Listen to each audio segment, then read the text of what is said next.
Hello, everybody. You are very welcome to Successful Perspectives. Successful Perspectives, of course, is when we deep dive into the topic of leadership with one of our members from our very selective and influential network, Boardroom by EMIR.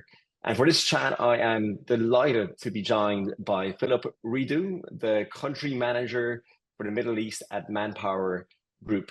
So, Filip, it's fantastic to have you on Successful Perspectives, and thank you for joining me. Thank you, Frank. It's a pleasure to be here.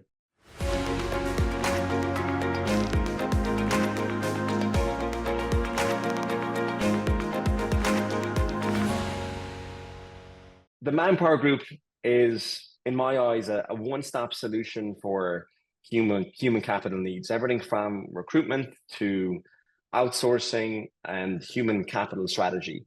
So I've been lucky to get to know you over the last few years, and I've been really looking forward to our conversation to learn more about your leadership style and principles. So let's get started by looking around your leadership philosophy. What for you are your main tenets of leadership philosophy? Great. Well, again, thank you. I think the first pillar is going to be transparency. So the ability to communicate not only the vision, but as much as possible to the group and to the employees of the business to ensure continuous, not only learning, but understanding of where we are, where we need to improve, what we're trying to achieve throughout the year is critical. The second is to set the mindset of future thinking. So I'm in a very, very good position that one of my mentors has taught me that if you can forecast your business 6 to 9 months ahead, then the movements and the obstacles that you have today are much easier to manage. Also, in a position where those small changes or big changes that happen today in the month of June, you'll be much faster at predicting what's going to happen 6, 9 months down the line because you have that future thinking mindset. And that's something we try to push forward towards all lines of business within the Middle East. And the last one is a standard one, which is continuous improvement. So always looking at small, medium, large ways of improving the business and giving more value to our customers. That's excellent. You mentioned like continuous improvement and being able to plan it and be future ready in essence, which I think is incredibly important with regards to how the world is actually evolving at such a rapid pace. So when you bear all that in mind, how often do you reflect on this philosophy and how do you measure its success? Always. So like any living organism, you have to see what's happening on a day-to-day, month-to-month, and how that impacts the business today, in the near future, and long-term future. So it's very important to have your thumb on the pulse or your finger on the pulse. So it's continuous. And everything that comes with improvement is continuous. You can never be perfect. The way you measure the success for me, it's two ways. One is, of course, financial. So how did you perform? How did your objectives go, whatever they may be? And as well, the success of the team. So watching that the success of the business also transcends and moves down towards the employees, and that they're growing, learning, and continuously improving themselves. Oh, exactly. And the thing is, as things are evolving and changing, that reflection point is incredibly important. So over that, your journey as a leader, like, would you consider yourself a natural leader? No, not at all. No. Okay. It's a funny one because I learned quite young playing sports, and I hated losing. And when you lose in a team sport, for me, it was even more frustrating because I couldn't assume the responsibility of the loss, right? You quickly say it was the team's fault or the captain's fault or whatever it may be. And I think that's where my mind shifted. And I wanted to pursue more that leadership role because I felt I was in a good position to lead and take both the losses and the wins for myself. And that's something that has continued on in the early teens to today. Oh, it's an excellent answer. I think that is sport is a can be a pillar in understanding and reflecting on where we are as a natural leader as well. And it's very humble and modesty to say that in my opinion. As I've gotten to know you, that's who I see. I do see you as a natural leader whenever we get to speak in our different gatherings over the years as a member.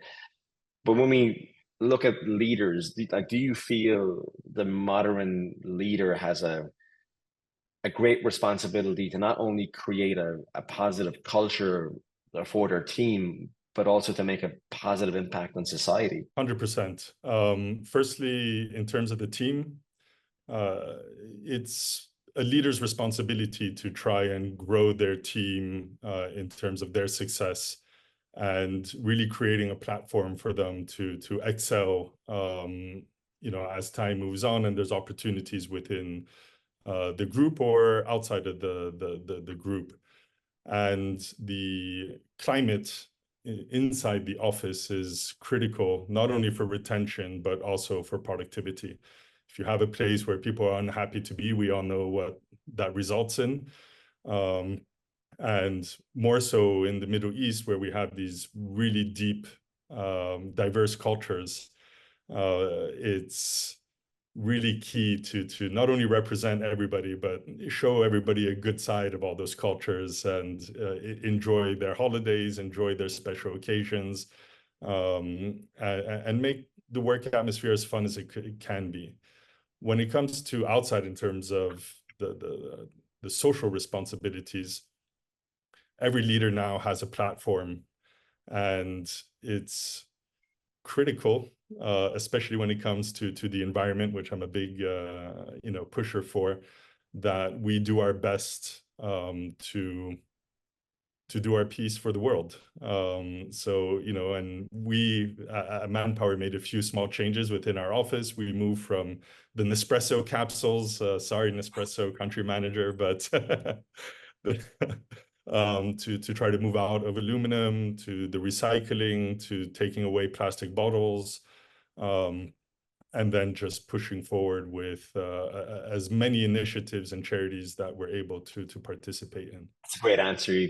Everything from culture, retention, a global team in terms of creating that culture within the organization, the social impact awareness as well, which everyone appreciates as well. And bearing in mind all of that, I've one last question to ask you and to pick your brain on is for all of our viewers that are watching, what is the best career advice you've ever received? So I've looked at quite a few of these interviews and I've noticed one trend. There's a lot of fathers or mothers, and I won't be the exception of that.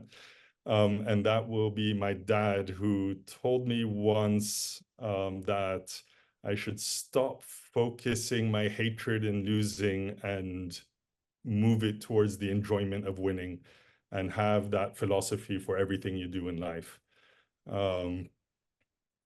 Clear cut, simple, but it goes back a little bit to me being a sore loser and wanting to be a leader. But it's something that I continue to do, and all my challenges for me are about winning, right? It's about trying to get to that cross line. As a leader, that is the thing in terms of our responsibility amongst our team, their welfare, our responsibility to the business, our family, or even our own personal goals. I think the way you've answered that is it's a growth orientated mindset.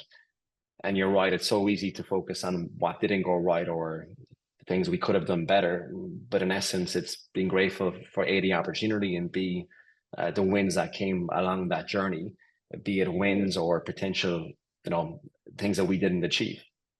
I think it was a lot. When you're a sore loser and you lose, you can quickly fall down the rabbit hole of negativity rather than taking the positivity of what happened and why you lost. And then again, in that spirit of continuous change, focusing on winning it next time, right? So I think that's how it is. This is excellent, Filip. Thank you. I love your answers. There's quite a lot for me to, and everyone watching to reflect on here. A lot of good food for thought. Thank you for being on Successful Perspective. It's been genuinely a pleasure having you. And that was excellent. I'm going to have to go back and digest and watch all this and go through all your answers again, but genuinely very interesting insights. It was awesome. Thank you. Thank you.